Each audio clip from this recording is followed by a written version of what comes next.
BV Raju institute of technology Narsapur ఆధ్వర్యంలో నిర్వహిస్తున్న అంతర్జాతీయ స్థాయి 5వ IEEE wireless antennas and microwave symposium సదస్సు మంగళవారం ఘనంగా ప్రారంభమైంది. జూన్ 10 నుంచి 13 వరకు జరగనున్న ఈ సదస్సుకు ముందు నిర్వహించిన ఫ్రీ కాన్ఫరెన్స్ వర్క్షాప్ మరియు IEEE డిస్టింగ్ లెక్చర్ ట్యాక్స్ కార్యక్రమాలు విశేష ఆదరణ పొందాయి. బీవీఆర్ఐటీ క్యాంపస్లోని రతన్ టాటా బ్లాక్లో నిర్వహించిన ఈ వర్క్షాప్లో ప్రపంచవ్యాప్తంగా పేరుగాంచిన శాస్త్రవేత్తలు, పరిశోధకులు, అధ్యాపకులు మరియు పరిశ్రమ నిపుణులు పాల్గొన్నారు. ప్రపంచ ప్రఖ్యాత యాంటెనా మరియు వైర్లెస్ కమ్యూనికేషన్ నిపుణులు వామ్స్ అంతర్జాతీయ స్థాయి పరిజ్ఞానాన్ని అందిస్తాయని బీవీఆర్ఐటీ కళాశాల ప్రిన్సిపల్ సంజయ్ దుబే అన్నారు. అదేవిధంగా సంస్థ డైరెక్టర్ డాక్టర్ కె లక్ష్మీప్రసాద్ మాట్లాడుతూ ఈ కార్యక్రమం విద్యార్థులు, అధ్యాపకులు మరియు యువ ఇంజనీర్లు అత్యాధునిక సాంకేతిక పరిజ్ఞానాన్ని ప్రత్యక్షంగా తెలుసుకోవడానికి అంతర్జాతీయ నిపుణులతో మమేకమయ్యే అరుదైన అవకాశాన్ని కల్పిస్తుందని పేర్కొన్నారు. ప్రధాన సదస్సు వామ్స్ 2026 జూన్ 10 నుండి 13 వరకు నిర్వహించబడింది.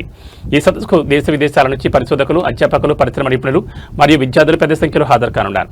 వైర్లెస్ కమ్యూనికేషన్స్, యాంటెనాలు మరియు మైక్రోవేవ్ ఇంజనీరింగ్ రంగాల్లో విజ్ఞాన మార్పిడి, సంయుక్త పరిశోధనలు మరియు సాంకేతిక ఆవిష్కరణకు ఈ సదస్సు ప్రముఖ వేదికగా నిలవనుంది. ఈ కార్యక్రమంలో వివిధ విభాగాధిపతులు, డీన్లు, ఎలక్ట్రానిక్స్ కమ్యూనికేషన్ ఇంజనీరింగ్ విభాగ అధ్యాపకులు, విద్యార్థులు, కళాశాల manager Bapiraju, administrative officer Suresh తదితరులు పాల్గొన్నారు.